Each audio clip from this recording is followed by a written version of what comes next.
বলিউডে চুম্বন দৃশ্য নতুন কিছু নয়, তবে কখনো কখনো অভিনেতাদের জন্য এই ধরনের দৃশ্য অস্বস্তির কারণ হয়ে দাঁড়ায়। ঠিক এমনটাই ঘটেছিল সাইফ আলী খান ও রানী মুখার্জির ক্ষেত্রে। হামতুম ছবির একটি চুম্বন দৃশ্যের কথা মনে করে সাইফ একবার এক সাক্ষাৎকারে বলেছিলেন, এটি ছিল সিনেমার ইতিহাসে সবথেকে খারাপ চুম্বন।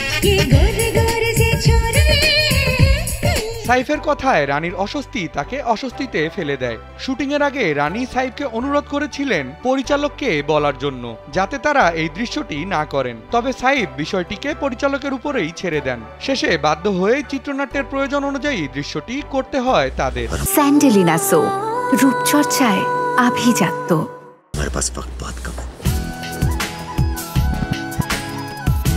অভিনেত্রী নিজেও সেই মুহূর্তের কথা স্বীকার করে বলেন, আমরা দুজনই সেই দৃশ্য নিয়ে ভয়ে ছিলাম। তবে সাইফ সঙ্গে সঙ্গে বলে ওঠেন, আমরা নয়, তুমি ভয়ে ছিলে।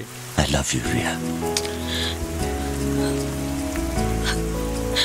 সেই চুম্বন দৃশ্যের অভিজ্ঞতা ব্যাখ্যা করতে গিয়ে সাইফ বলেন, আমার জন্য খুবই অস্বস্তিকর ছিল, কারণ তুমি এতটাই অস্বস্তিতে ছিলে যে আমিও স্বস্তিতে থাকতে পারিনি। हम और तुम, my cartoon character. বিনোদন ডেস্ক, কালবেলা।